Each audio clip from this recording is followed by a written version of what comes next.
Welcome to the Pandemonium Witches podcast, where the ADHD has just a touch of autism, where the true crime is as scary as the hauntings and unsolved cases. But the hosts never stay on topic for long.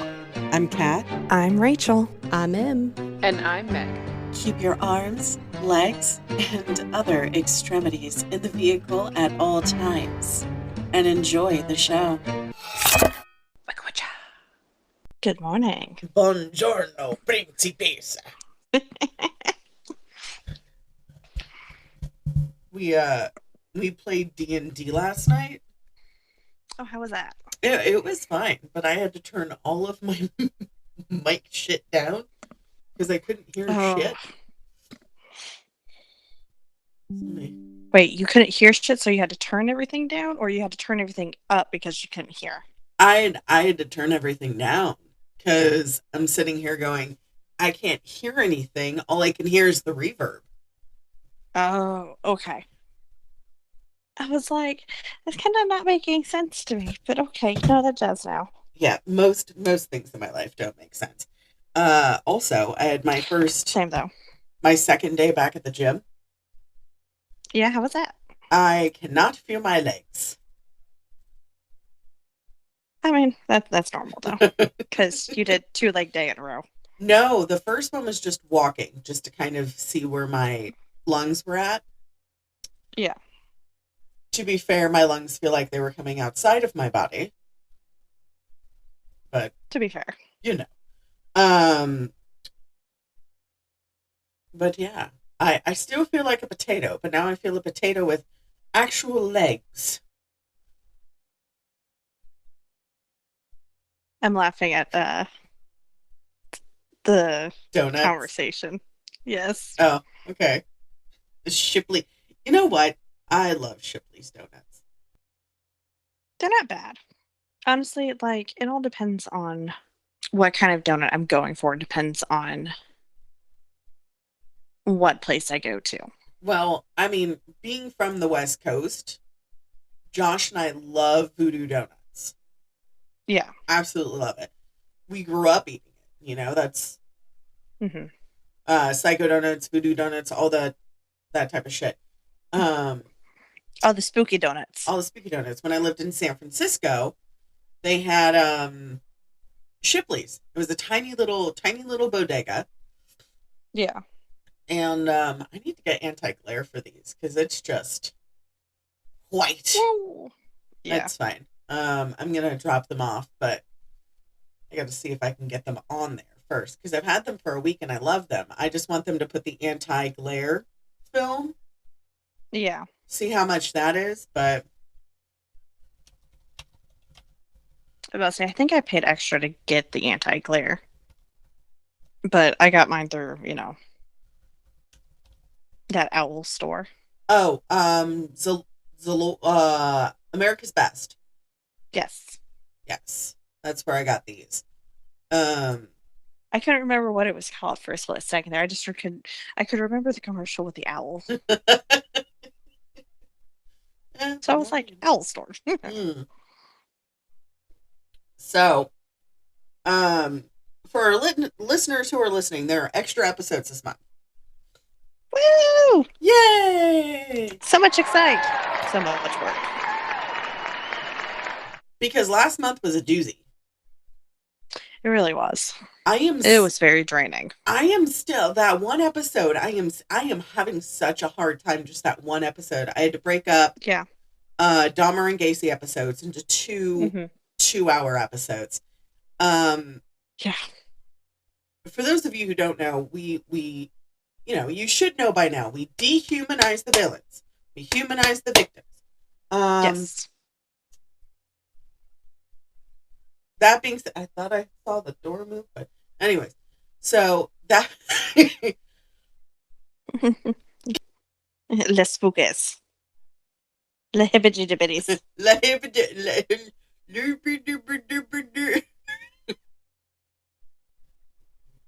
morning. I put your coffee mug there, and it's got a thingery in it. You just gotta. I love you. Was I too loud? Oh. Okay, good. I love you. Aw. Aww.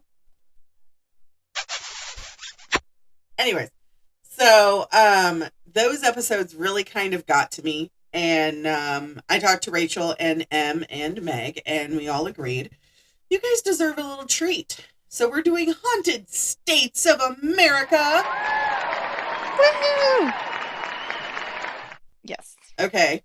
So what are we doing today? Let's take a look here.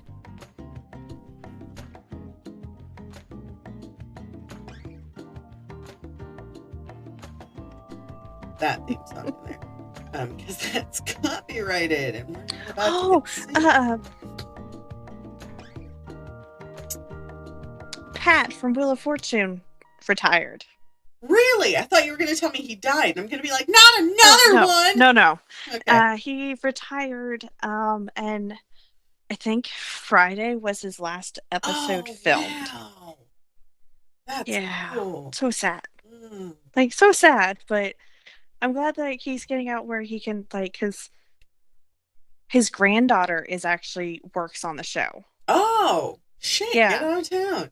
I love, yeah, she's like 21 or 22, I think, and I was just like, holy crap. One of my friends really wanted to work as a, fact checker. Mm-hmm. She still does. For Jeopardy? Mm-hmm. She still does. But, anyways. So, I have 3 on my chopping block. 1, 2, or 3? 2. Ooh, we picked Colorado. Oh boy! Okay, so we're doing the West Coast, if you haven't guessed. All right. For the time being. And then we'll branch out. So Colorado, obviously in the West, it is part of the Rocky Mountains. Yes. Fun facts. The capital is Denver. It's got over 5.84 population. 5.84 million, not 5.84 people. That would just be Dexter all over again. Decimal points are not people. Fish are friends, not food. The state flower is the blue columbine. The tree is the blue spruce, and the state bird is the lark bunting, which is actually very pretty, and it has a very loud, boisterous call. Of course it does. It became a state in 1876. Some famous people who live in Colorado. Okay. Tim Allen, Trey Parker, Amy Adams, Jessica Biel, Don Cheadle. What are they in? Don Cheadle? I don't... yeah. Okay, let me get my handy-dandy Google out. Hold on. Oh, Don Cheadle was in a couple of shows, mainly Iron Man, Ocean's 12, Crash. Who's she playing Iron Man? Don Cheadle.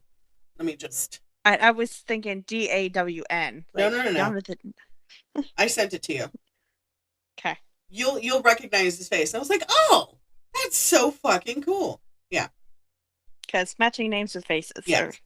And then we got Jake Lloyd, Tom Cruise, ew. Daryl Hannah, love her. Kevin Costner, Ringo Starr, Kelly Bishop from Gilmore Girls, we love her, and Arnold Schwarzenegger.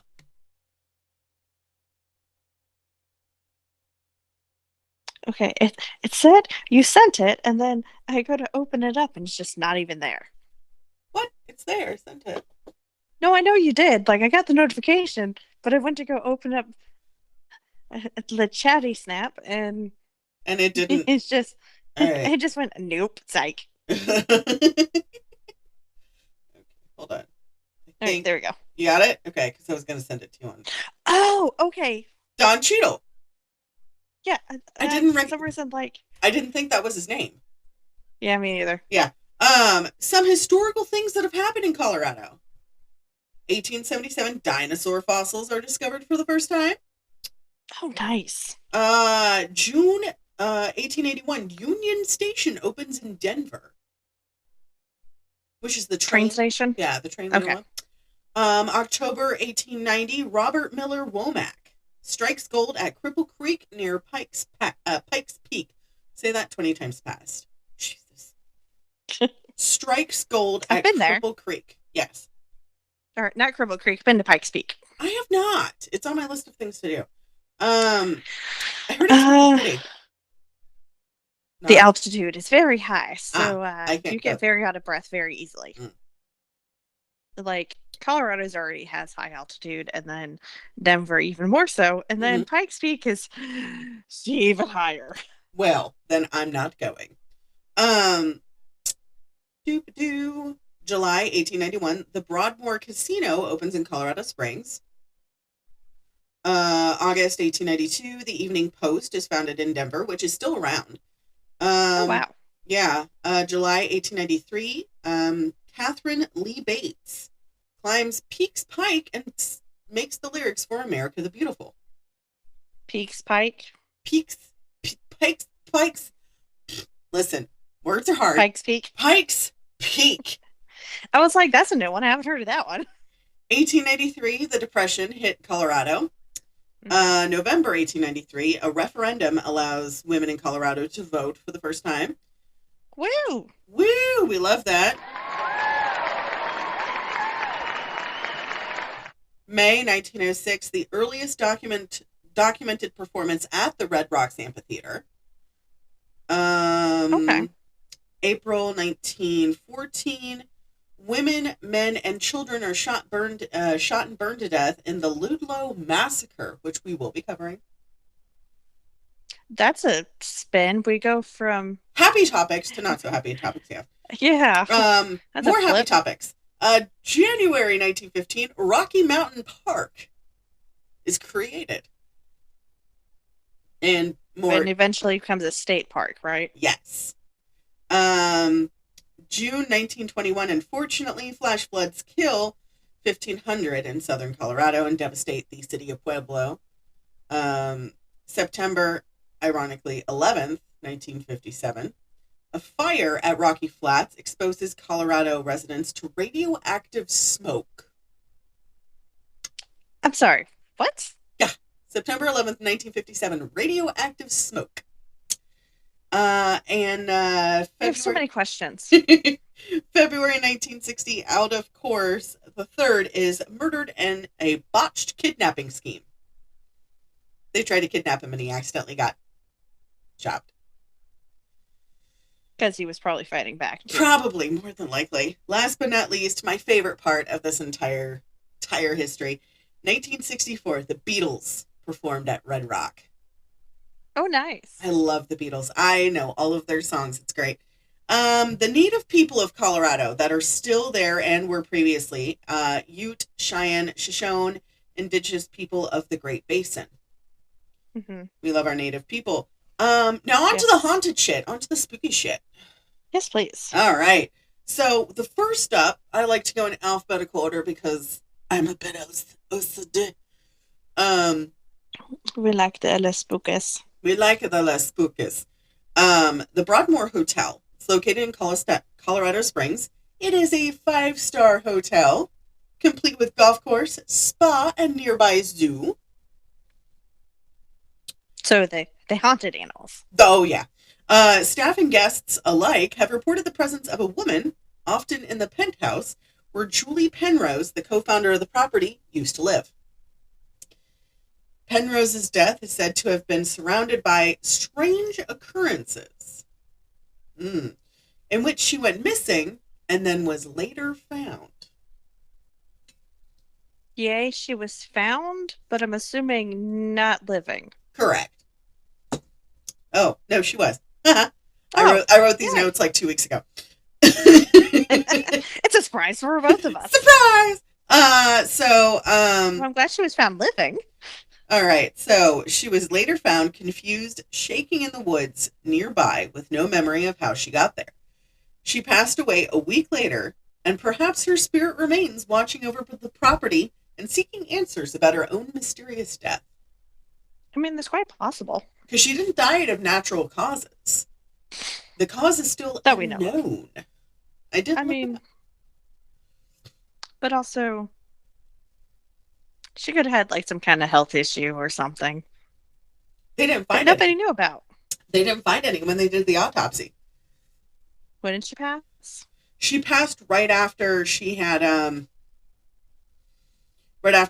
missing. It wasn't that far after. It was in the early 1900s, so it wasn't like that far after. They still did autopsies, but they didn't find anything.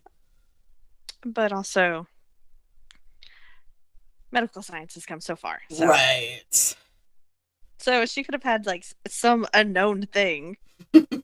Back when they thought we were, hysterical, and here's some orgasms. When they thought that our uterus was just a free floating organ that just traveled throughout the body. No, that woman hanging us upside down to get it to go back to the right spot. Right. No, those women cannot ride on the trains. Their uterine will just come flying out of their body. Right. Anyways, people are people. Okay. And of course, my screen went black. The Brown Palace Hotel is next on our list, which is located in Denver. It too has hosted some famous people. The Beatles. Obviously, Ronald Reagan, and our favorite, Tay-Tay. Tay-Tay has stayed there. Yay. We love that. Known for its luxury, grand atrium, afternoon tea service, and many holiday parties, this also is known for being the scene of a double murder. Of course it is. All right. In 1911, there was a lover's quarrel which left a suitor of Isabel Springer and a bystander deceased. The poor bystander. Like, I know. Just wrong place, wrong time. Wrong place, wrong time.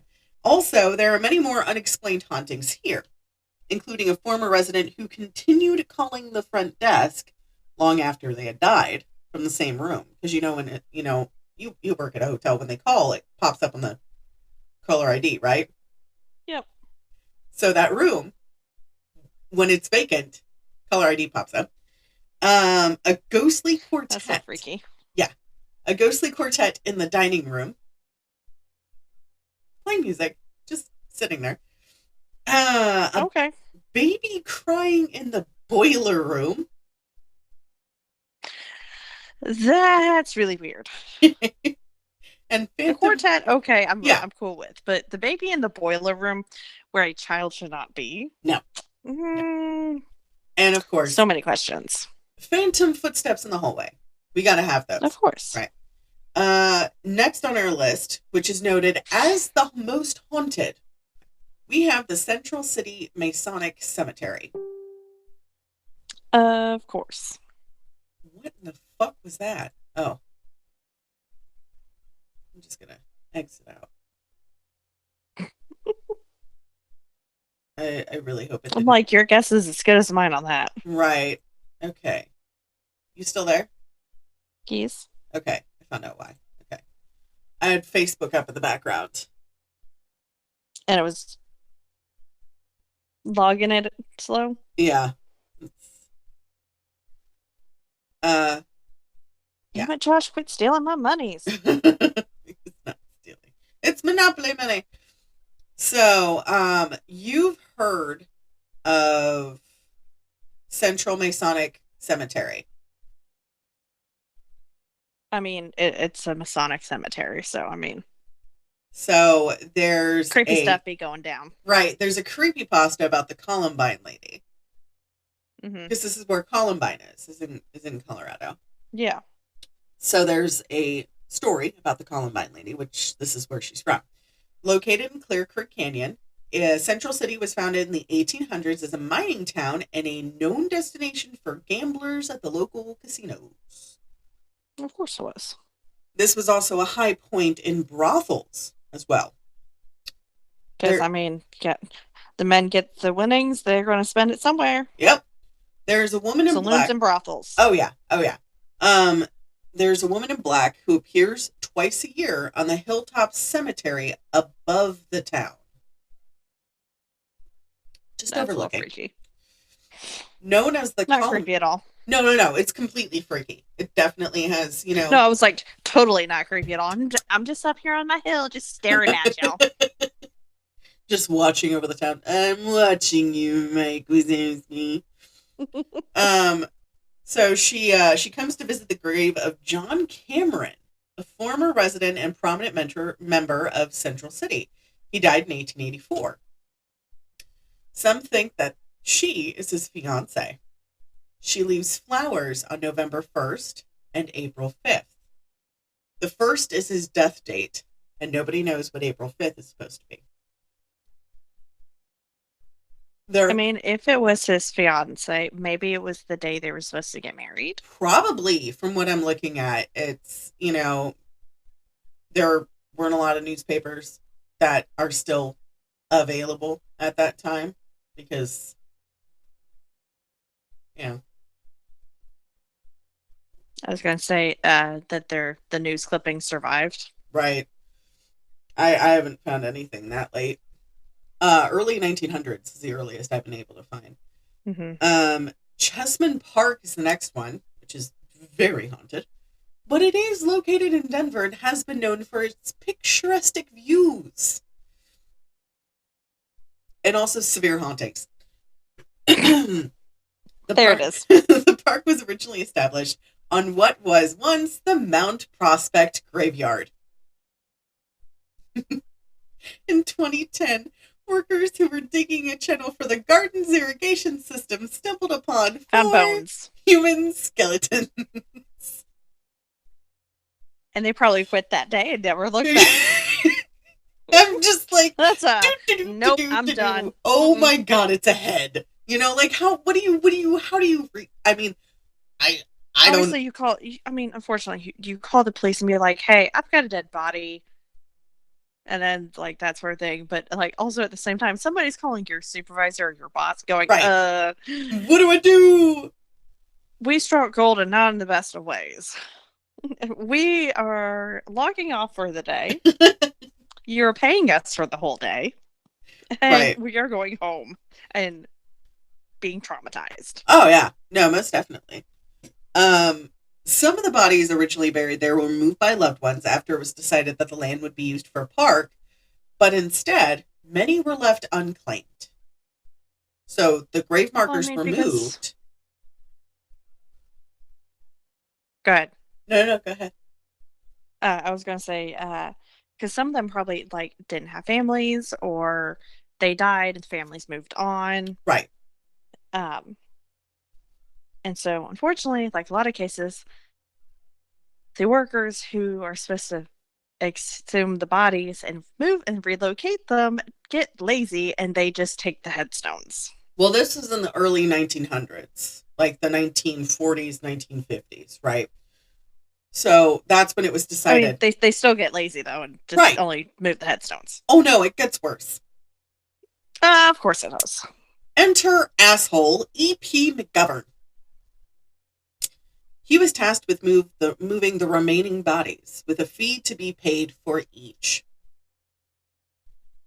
So instead of moving them whole, he was moving them in parts, so he got more money. He opted to hack up the remains so they fit into children's coffins, leaving McGovern a longer check to collect.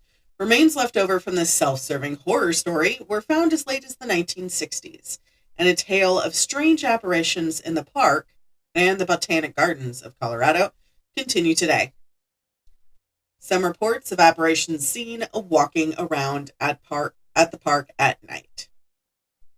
I did not include this footnote because it scared me too much and I didn't want to add it, but now I want to put it in. They have seen people with no heads.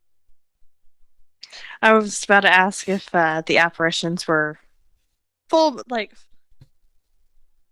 all there, or if it was just missing parts from the hack job. Right. I don't even know who this person is. The Museum of Colorado Prisons is the next one. It's located in Cannon City. Oh boy. It opened in 1871 and turned into a women's prison in 1935, built to be 3 stories. This did not have any walls. I'm sorry, what? Yeah. So inmates were instructed to be back in by a certain time, otherwise they would be locked out for the night. So, like, it had, like, no exterior walls. It was just, like... Yeah. There was no shelter? None. There was roof, and that's it. I'm sorry, it snows in Colorado. Yep. While it was still in operation, oftentimes you can hear cries in the night, as well as weird sounds like doors unlocking, coughing, smells coming out from an unused laundry room, and orbs being seen in pictures taken of an empty cell. Also, you can see orb sightings, distant voices, and other mysterious signs from the beyond, including the lingering smell of pipe tobacco. Because that's not common now. Yeah. Next located on our spooky excursion is the Gold Camp Rail Trails. It's located in Colorado Springs. This is one place I do want to go, but now after researching it, I don't want to go. Not so much. No. Change mind. Thanks, Ma. Built in the 1800s, used for work during the gold rush. These trails were 3 of the 9 original mine tunnels have collapsed since its creation. Of course they did. The remaining tunnels have been retrofitted to fit vehicles in them, while others have gate blocks to block entry. You can drive through these tunnels. Why? So you can get stuck in your vehicle, like... Do you want to die? That's how people die. And then, like, you get, carbon monoxide poisoning because, the tunnel with your car exhaust. Oh, yeah. Based on the stories from the workers who were previously working there and then later killed during the construction of the tunnels, they talked of a bus filled with children who all perished during the third and final tunnel collapse. So since the tunnels were completed and they've perished, because it's been since the 1800s. Yeah. Okay. People have rumored to hear children's laughter, dark figures lurking in the shadows, and dusty fingerprints left behind on cars that dare to stop in the open tunnels. No thanks. Fun fact. Not fun fact. A notorious previous prisoner was a convicted... Oh, no. That was supposed to be on the previous one. Fun fact for the last one. Notorious previous prisoner was a convicted cannibal and a 12-year-old who was jailed for murder. Fun fact, but not fun fact. Fun fact, but not fun fact. Highlands Rand Mansion, which is located... I did not write down where it was located, but it's located in Colorado. Built in 1891, the ownership has changed multiple times. It is part of the Historical Homes Society. Okay. It is rented out for events and weddings, and this giant mansion has impressive architecture and prairie views. But it is rumored to be haunted by F. Kitzler's daughter, Julia. Many claim they've heard her sobs. Yes. Her sobs?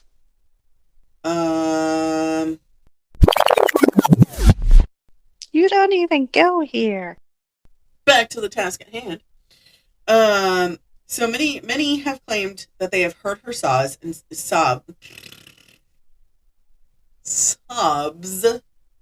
and seen her silhouetted figure, even when the place is vacant. Lights have also known to flicker off and on. She died in the mansion. It was an actual, death, no murder, no nothing of consequence. She died of a broken heart. That's so sad. I know. I was just like, there's nothing really to go on, so I went through records and I went through everything, found out she just died. Next one is one of the ones that was on my list as well, no longer on my list. Colorado, in Glenwood Springs. Does it sound familiar? Is that the Shining Hotel? No, we're getting to it though. No. It's one of the top 10 spookiest places in Colorado and noted in the top 3. This was previously used as a hospital built in 1893, but also used as a prison, a temporary White House, and an alleged crematorium.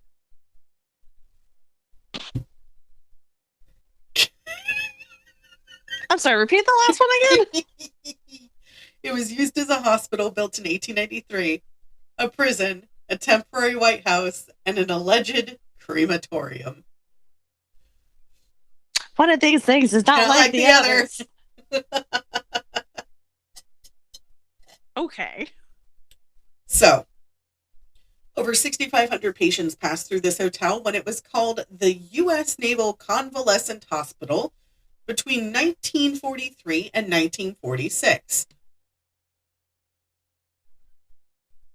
Because soldiers come back from the war, injured, they have to go somewhere. Yep. Most of the ghostly encounters are individuals from this time. Mm-hmm. Quite a few reported ghost sightings of long-ago residents. A mysterious woman, the hotel founder, Walter Devereaux, mixed with your standard haunting fare of wacky lights, ominous sounds, and unexplained phenomena, such as footsteps walking, yada yada. Apparently the note did not make it in here, but it did make it in another one because I've seen it twice so far. You can see doctors' coats vanishing around a corner. Oh boy. No. I ain't staying there. No. The rooms look great. Of course they do. The view, that's how they pull you in. Fantastic, but I'm looking at it going, something sus. Now I know. Mm-hmm. Now I know. There it is. The Hotel Jerome. Located in Aspen, Colorado. This is where everybody pretty much stays during the Cannes Film Festival in Aspen. You did not need to hear that. That was a disgusting belch. This hotel is the second most haunted hotel in Colorado. Your guess is what the first is. Opened in 1889. This was the only hotel in Aspen to make it through the silver crash of Colorado. Pretty nifty. Yeah. Staff has reported numerous encounters with ghosts and mischief, particularly on the 3rd floor. Individuals who have toured or stayed at the hotel have mentioned seeing a boy shivering and wet who apparently drowned in a pool in 1936 only for him to vanish. That's sad. Yeah. Heat also has been known to turn on in rooms where no guests are around, sinks being full of water, and items being moved, such as luggage. I mean, he's a little boy, so... Oh no, these are different people, not the boy. Oh. I was like, oh, the little boy's turning on the heat because he's cold. And, the sink full of water, because he drowned. And then, him moving the luggage around because, he's a little boy. He's mischievous. No, I'm talking about, like, big luggage. Like, big pieces of baggage just moving across the floor. Oh, yeah, never mind. One of the comments, one of the reviews that I saw was this guy was checking in. He had his rolly bag, and it moved. It was flat land. It's not tilted. It moved from one side of the room to the other, just rolled. And he goes, I promptly checked out. And I was like, I would too. I wouldn't. I would just sit there and go, look, I'm about to get naked and take a shower. Either you're here or you're not. There's going to be a lot of white. I'm sorry. And it's not going to be from the towels. Blinded by the light. Condor calls for aid. Okay. So the next we have is the Molly Brown house. Do you know who Molly Brown is? Yes, I do. I don't think our listeners do. So we're going to go a trip down memory lane for Miss Molly Brown a little bit. Not too much. It's located in Denver, and she's noted for the famous of being one of the survivors of the infamous Titanic, known as the unsinkable Molly Brown. She was known for her charitable, philanthropic, and humanitarian work. For those of you who don't know, Molly Brown donated a lot of her funds after the Titanic sinking to the Carpathia and to the Queen Mary, and to a few other ships to offer housing and shelter to the orphan children who survived the wreckage and their parents did not. If I remember correctly, she also went around on the Carpathia and raised a lot of money from those. Yes, from the wealthy people as well. Mm-hmm. Saying, look, these people have nowhere to go. You're going to pay money. I got you on your boat. You're going to pay us money. And then as soon as she stepped foot in New York, she started doing the same thing, pulling all kinds of strings to get people where they needed to be. Yeah. Yep.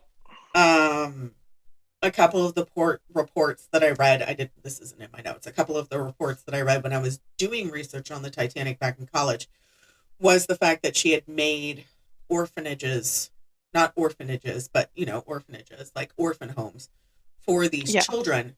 But if they wanted to get adopted, they could, but they got fed 3 times a day. They actually got bathed. They were like top-notch care, and she paid for all of them. They actually got schooling and learned trades and stuff, and actually for betterment. Oh, yeah. So this is notably, because of her popularity, one of the most popular destinations for haunted Denver. It has reported to have cold spots, smelling of pipe tobacco from her husband, JJ, light bulbs unscrewing themselves and then screwing themselves back in, and furniture rearranging itself by a woman in Victorian garb who have said to be rumored to be Miss Molly Brown. But it could also be one of her maids. Correct. Molly and her husband, JJ, have been known to seen roaming the home, as well as other family members in tow. All right. Next, we have the Patterson Inn, labeled by the current owner, Chris Chiari, as not haunted, but quite a spirited hotel. It's haunted. Okay. You shouldn't fear them. Whatever you say, my dude. Whatever you choose to believe. He says you shouldn't fear them, but you should expect to maybe be followed up the stairs by the ghost of Talene Sudan, who committed suicide in the hotel in the 1950s. But it's not haunted. Right. Or if you see the lights turn on in your room in the middle of the night, or hear a baby crying in the basement, or feel the presence of the original owner, Tom Patterson, in what was originally his study. But my dude says it's not haunted. It's just spirited. I think your definitions and ours are quite different. Quite different. This is very different. Next is Phantom Canyon Road, which is located on the edge of Florence, not Italy. This is still Colorado. Darn. This is a detour off the Gold Bell Tour Byway. It was the original railroad for the actual area in Colorado. 3 ghost towns make up this road. Wilbur, Adelaide, and Glenbrook, you can actually walk. Like 1 mile to one, 2 miles to the other, and I think 5 to the last one. It's been rumored that there have been sightings of men walking the tracks in prison uniforms as early as the 1890s. Prison uniforms? Yes. Not scrubs like they have now. Like the striped uniforms.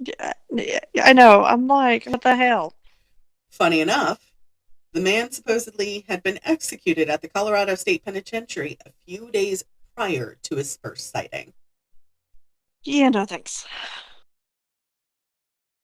Okay, next we have... Discombobulated? Huh? Discombobulated? Yeah, I'm a little discombobulated. Why are there 2 Hotel Colorados? I don't know. Why is there? Mm-hmm. I thought there only existed one. No, this one's a different one. This one's supposed to be the notes that are supposed to be for the previous Hotel Colorado. I'm sorry, I'm all over the place. I was doing the sleep deprived. That's fine. So it hosted 6,500 wounded military soldiers in WW2. The basement has 8 cells for prisoners. Why? Because it was also used as a brig. Yeah. Well, because it was also somewhere. Well, the temporary White House, so it was used as a brig. Known for being haunted, the spirits of natives and those who passed on site have been recorded. Many people have heard strange noises and experienced paranormal activity. Yada, yada, yada. I already got that. Okay. Riverdale Road. Yes, it's a road. Yes, it is haunted. Why? Glad you asked. Located in Don't remember asking, but okay. Located in Thornton, oftentimes referred as to the most haunted road in America. Having driven Route 66, that is a lie. That is so a lie. I drove it at night. No. That is no. I feel like the people that make those claims have never driven other, like, not haunted roads and had to deal with those. And I'm just like, are you sure about that? I drove Route 66 to my friend's house in Texas, which was right on the other side of the border of New Mexico. I wasn't going too far. I was going from Anaheim to there for the wedding and then driving up to California back to Stockton. There were handprints on my bumper. No. Like somebody was pushing me because I had flat tire. So I'd pull off, fix the flat tire, get back in the car. Like I was quick. I could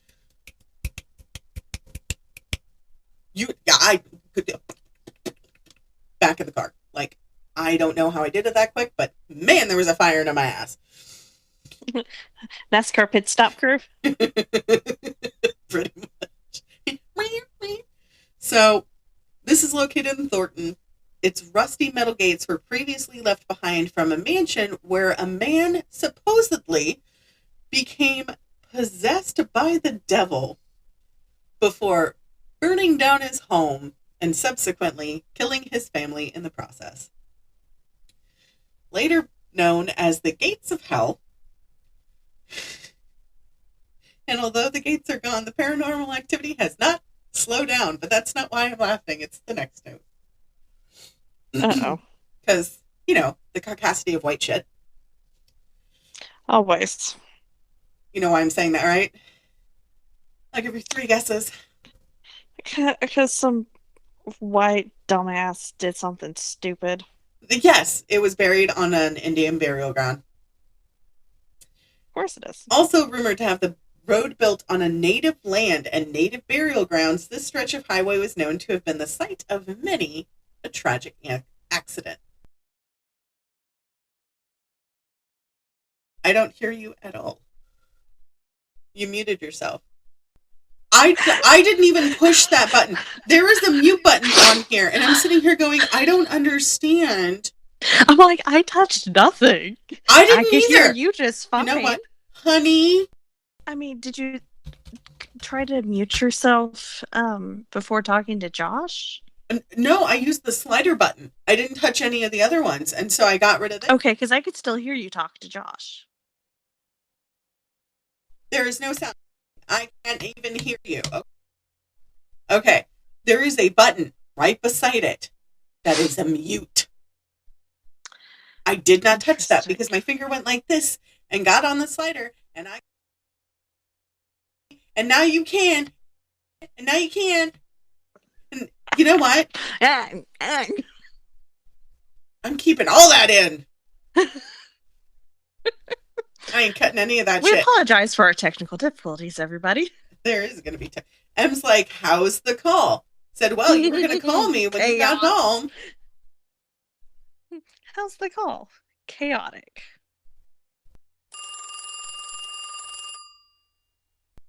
Hello. Morning. You're at the doctor's office. Why? She's getting her physical so she can get the new job. Okay. I'm like, who got hurt now? Because it's Sunday. Forgetting that some places do physicals on Sundays.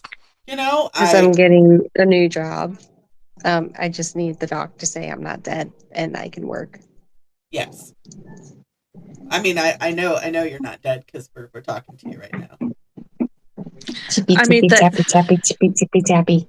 I mean, that doesn't say a lot, Kat, because you do talk to dead people, so... I mean... Cat managed to mute me somehow. I did not do it. It was Frank. You know my soundboard, how it has that one little toggle mute button and you have to push down and then move it? I didn't touch it because the other one you just move it. The other one you have to physically push. I did not push it. My man. I'll get him later. He moved. Okay, Rachel, did you see that move? No. Emily knows. It was against the wall.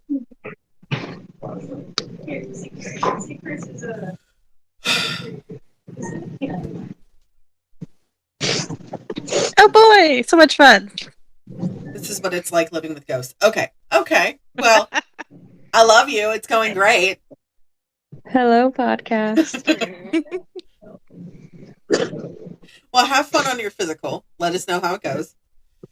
I have to get a shot. Which? I'm sorry. What? I have to get an updated TDAP. Ew! And my PPD. Oh, not a peanut. Oh, I hate peanuts. I'm sorry. Yeah. You get ice cream after this. I do, because it's the Patient First right next to the Dairy Queen. Oh, perfect. Yes.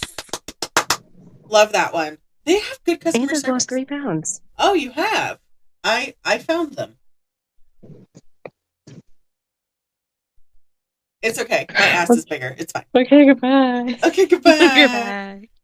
Goodbye. So most of the time, Em tries to get on the podcast when she can. So we love her, but today she's got some shit going on, and plus we had some communication difficulties with my half, so I don't know what the fuck. Anyways, the most interesting interlude ever. I'm gonna put monster voice on that because that was them. All right, so. Yes. Continuing going with Riverdale Road, we have one more packed. All right. So reports of headless animals left behind. Yeah. Which otherwise were completely intact except for its head. Disembodied voices chanting in a foreign language. Figures appearing and then disappearing like mist. And bloody handprints spattered on signs and then disappearing from view. No thanks. It's like they're there and then they're not there and then they're there. Nope.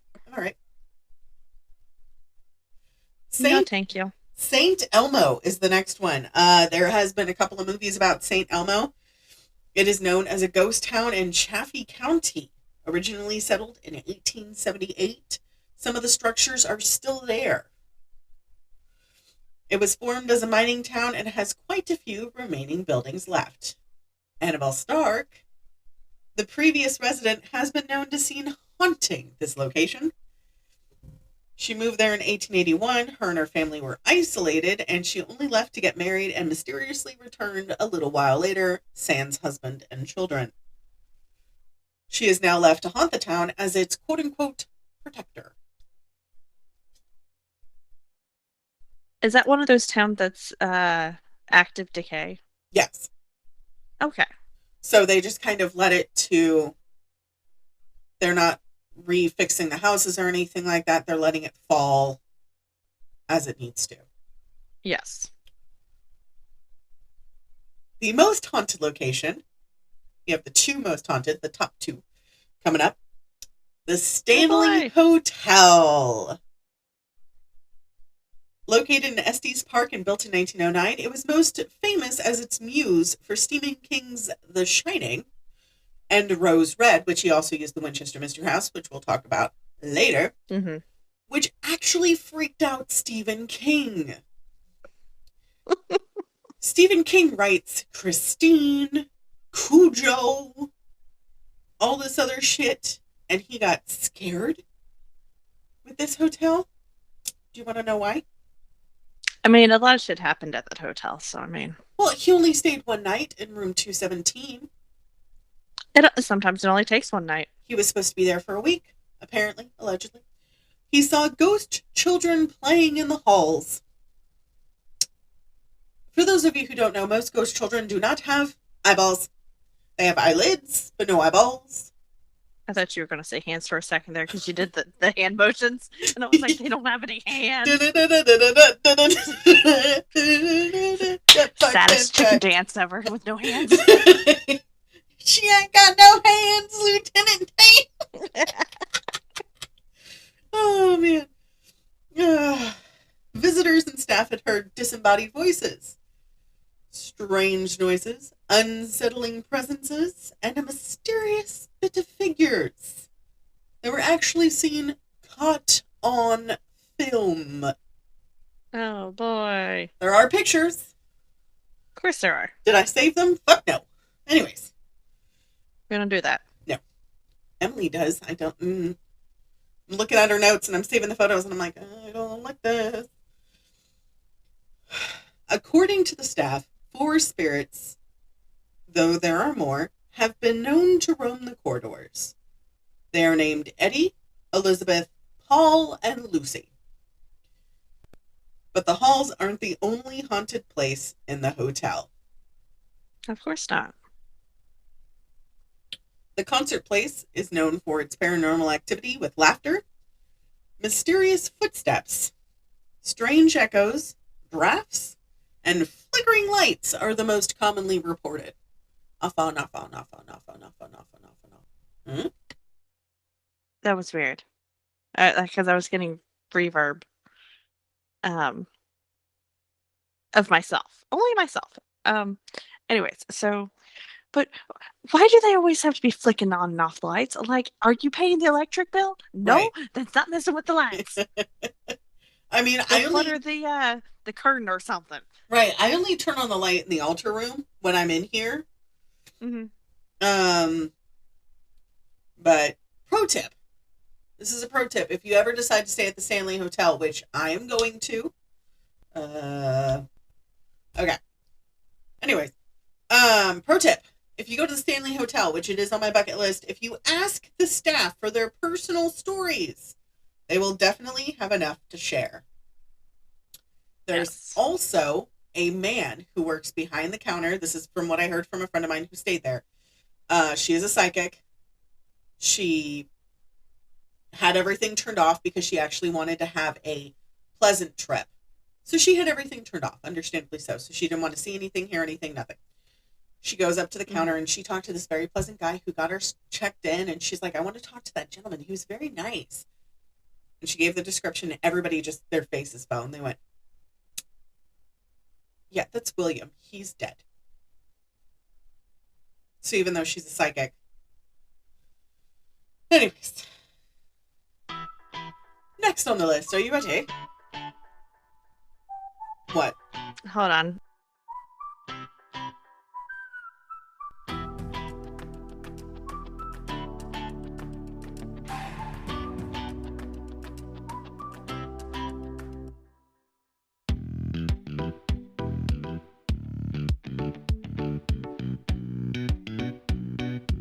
Trying to reconnect and just stop it.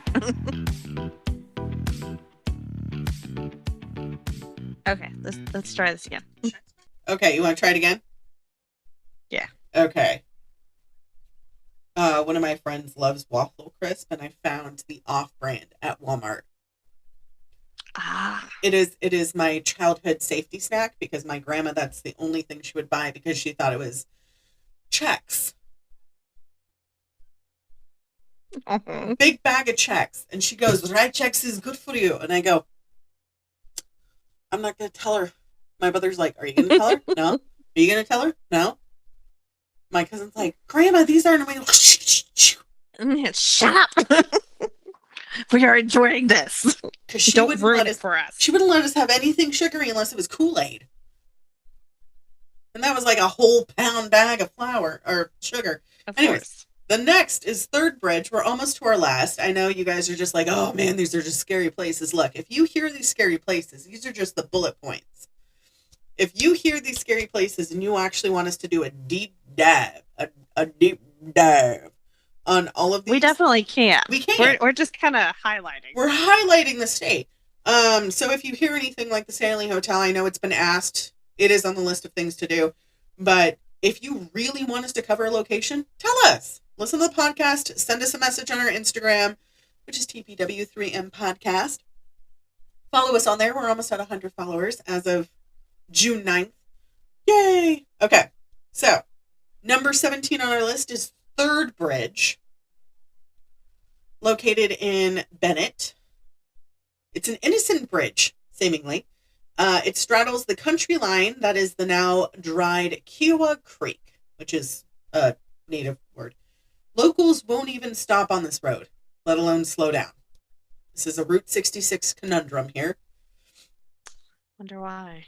Its history started with the Sand Creek Massacre in 1864. There it is. There it is. Where 675 men of the 3rd Colorado Cavalry brutally attacked a native village. They killed and injured anywhere between 69 to 600 native people. The reason I say, 69 to 600, that is a big leap. Can we say bad record keeping? They can't even... Very much so. Right. Many say the area is haunted by the spirits who were murdered in the massacre, with whispers of distant drums being played, along with the sightings of a mysterious ghost rider on horseback. I mean, I wouldn't be surprised, you know. Right. Later... Because that's a lot of residual energy. Well, I mean, 600 people. It's like Gettysburg. Yeah. Don't mind me, just slurping my straw. Later years, 2 cars full of teenagers met their grisly fates in 1997. They crashed, and 2 of the kids were killed, and a driver was paralyzed. I asked you about those before we got started. I didn't think I would need them. All the talking, it aggravates it. Many have seen a young girl crying and then running away, disappearing into the night after the incident was recorded. So, I don't know about you, but that seems highly sus. Yeah. Next, we have Cripple Creek, which you went to Pikes Peak. Yes. Cripple Creek is the town that Pikes Peak is in. Cripple Creek is very, very haunted. Of course it is. It is also... So much death. Yes. It has also been known to house the famous Nikola Tesla. So we're going to talk about that. First, we're going to talk about the Colorado Grand Casino. It's one of the many places where patrons can still hear slot machines ringing after it has closed down for the night. As well as the voice... Oh boy. Yeah, as well as the voice of a woman named Maggie. She normally appears on the top 2 floors of the building, and her shoes can be heard clacking down the hallways. Many have reported hearing singing, seeing a woman and men dancing, and a large throng of people in the ballroom, as well as the voice of soprano Maggie singing Gaelic songs. Okay. Right? Next is the Hotel St. Nicholas, which is perched atop a hill in Cripple Creek. It was originally built as a hospital for the influx of people there, and the Sisters of Mercy made this a hospital in 1898. You know I have a thing about fucking nuns. I was about to ask. They were nuns, weren't they? Yes, they were. Also served as lodging for nuns and a school for students in the early days, but while used as lodging, it was then equipped in the hospital portion. State-of-the-art equipment, a wing for the mentally ill, and a family ward. One half was a school board. The other half was hospital. School board? Yeah, like a school boarding house. School board. A boarding school. Boarding school? What did I say? Boarding school. I said board school. School board. School board. Okay. School board is entirely different. Words are hard. English is hard. I hate it. Okay. So, once the mining boom ended in the mid-1970s, the Sisters of Mercy closed the doors to the hospital. After sitting empty for 2 decades, the hospital is now on the National Register of Historical Places. Oh, they probably had to have so much work done on it. It is. It's currently still being worked on, too. It is ultimately being refurbished to become an inn. It contains 15 rooms complete with antiques, linens, and a rather elegant for being a previous hospital. So one half is already done. The other half is still being retrofitted. For the ghosts, one is aptly named Stinky, who makes his presence known with a sewage-like smell, typically lurking in the back staircase. Mm-hmm. No, thank you. An old miner with no upper body, just legs. How do they know he's a miner then? Maybe the pants? Those are miner-looking pants. Like, that's the only way I could think of is like, show us your ankle. All you have is like the legs and like the feet. Like, it's how like do you know Onward. He's a miner? It's Onward, the movie Onward. You remember just the disembodied legs? Just yes. A little boy named Petey, who has been known to swipe cigarettes and moving items in the boiling room, turn tavern on the first floor basement. So they turn the boiler room into an actual tavern. It's no longer a boiler room. Okay. Well, I mean, because they no longer needed the boiler, so. Right. The next is Buffalo Billy's Casino, previously known as the Turf Club. Originally founded in 1896, this was an exclusive men's club during the mining days. For those who don't know, men's club is... Wait. TURF or TERF? TURF, like surf and turf, man. Okay, thank you. Wanted to clarify on that. Oh, no, not turf. This isn't J.K. Rowling. So... That's why I asked to clarify. My bad. I'm sorry. Excuse me. We love Harry Potter because it was written by Professor McGonagall. Not J.K. Rowling. Fight me. A 6-year-old spirit of a young girl took up residence in the building and has remained there ever since. No one knows why. There are no records of her death, no records of how she died, and no records of when she was staying there. Her name is Lily, and everybody's been calling her that and has been seen sitting on chairs and cradling a rag doll and giggling. Looking incredibly real, an employee once asked her if she was lost, to which Lily replied, "No, I'm not lost. I live here." And when the employee left to get the security guard, the pair returned only to find the little girl gone.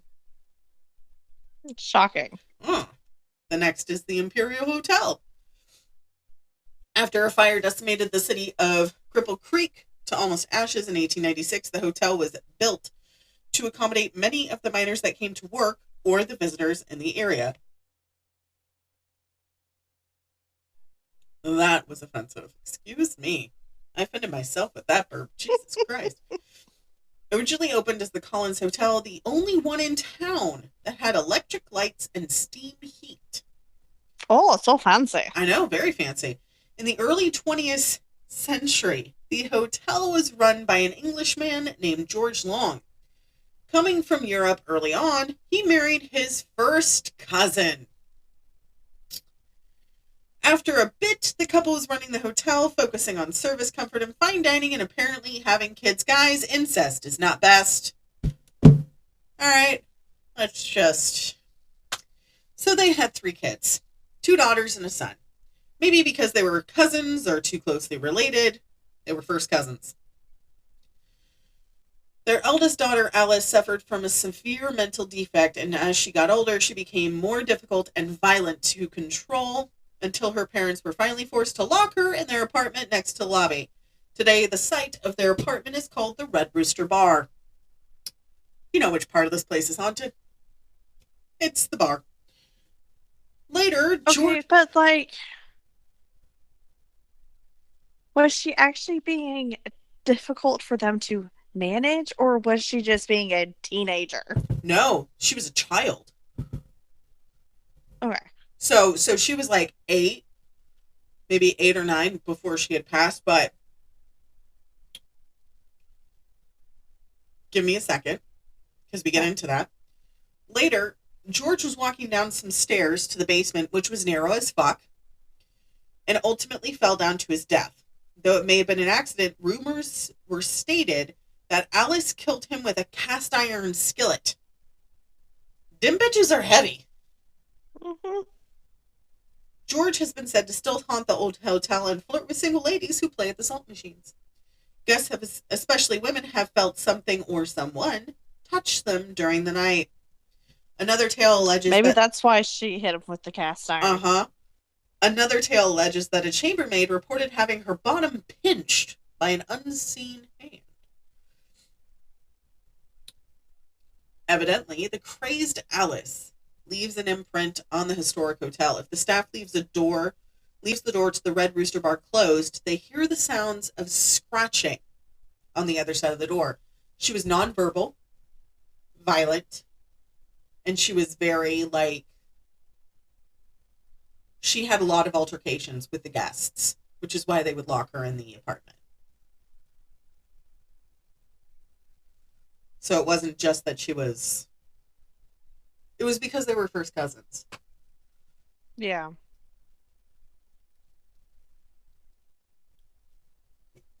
What? You're thinking? No, Mom's laying in bed watching videos, and I could just faintly hear them, and I'm like, what the fuck is that noise? It's my mother. Well, the Palace Hotel is next on our list. There's a lot of hotels in Cripple Creek, and they're all fucking haunted. First opening its doors in 1880 as a drugstore, this was turned into a hotel in 1892. But unfortunately, it did not survive the fire that happened in 1896. The building was rebuilt and was soon welcoming guests, again, by Dr. Chambers and his wife, Kitty.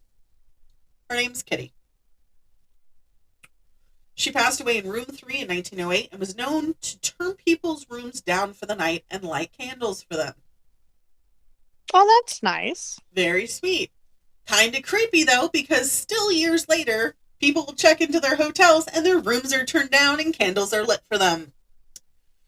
Even though candles aren't put in the rooms. Candles are not put in the rooms. She's just continuing her work, so She is. It's still sweet. It's dangerous as hell. It's very dangerous.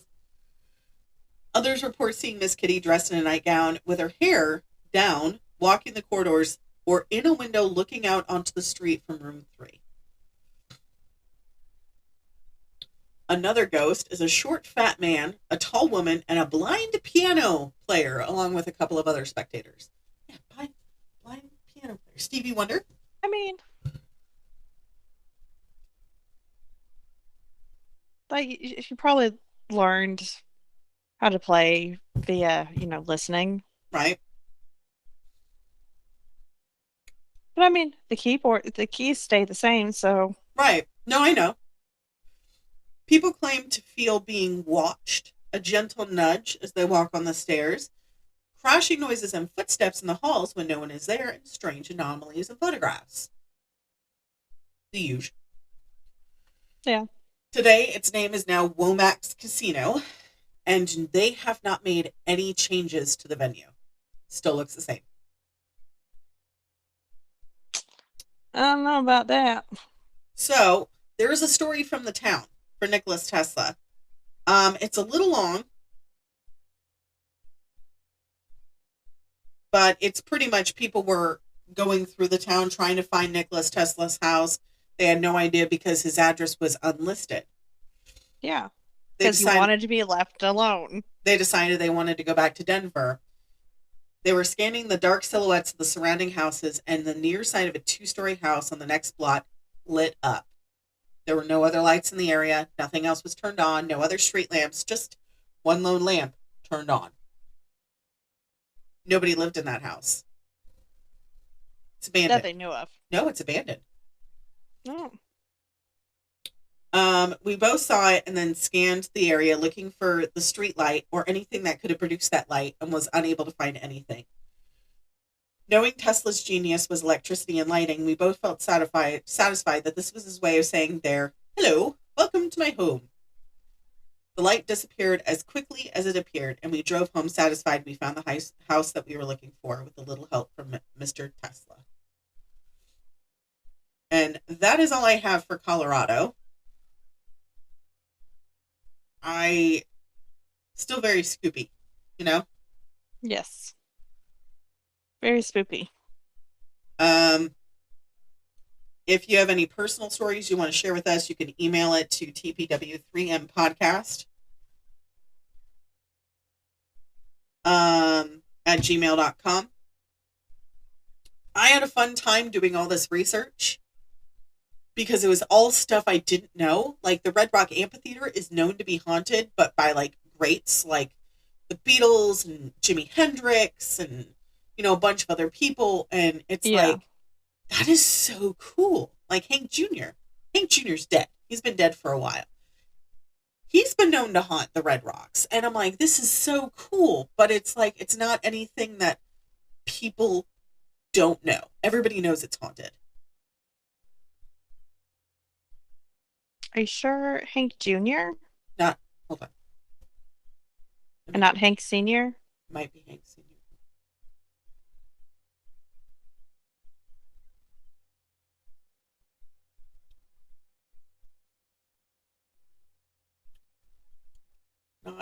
That's not the word. Son of a bitch.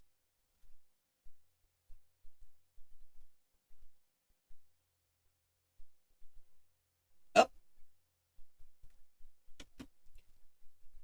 Senior. Excuse me. I was like, I thought Hank Jr. was still alive. Hank Jr.'s still alive. But like, these are things that people know about. But like the other stuff people don't know about unless you're a local. Yeah. Like Cripple Creek. Like, you know, The Shining, everybody thinks it's a super haunted hotel. It's haunted, but it's not haunted like the way that Stephen King wrote it. Right. Because he obviously added his flair to it. That is one way to put it. Flair is definitely one way to put it. He put his writing flair to it, so. He did. But I had fun learning about all of Colorado. If you're from Colorado, you have a favorite place, send us an email, send us a message on TPW3M Podcast on our Instagram, our Gmail, and our Facebook group. It is very pretty. I do recommend going and visiting. What was your favorite place of going to Colorado? I definitely enjoyed the Garden of the Gods. Ooh, yeah. It's very pretty there. We went in like March or April. I think it was March. On spring break because I was in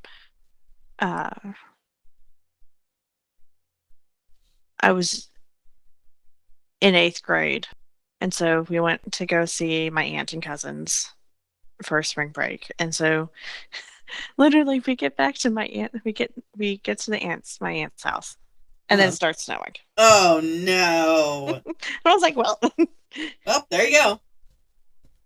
Good thing we packed cold weather clothes. So it kind of snowed off and on the whole entire time we were there, so it was nice. That's good. Went snow tubing, which is a lot of fun. Okay. And then had a moment of deja vu with Savia. That was a little freaky.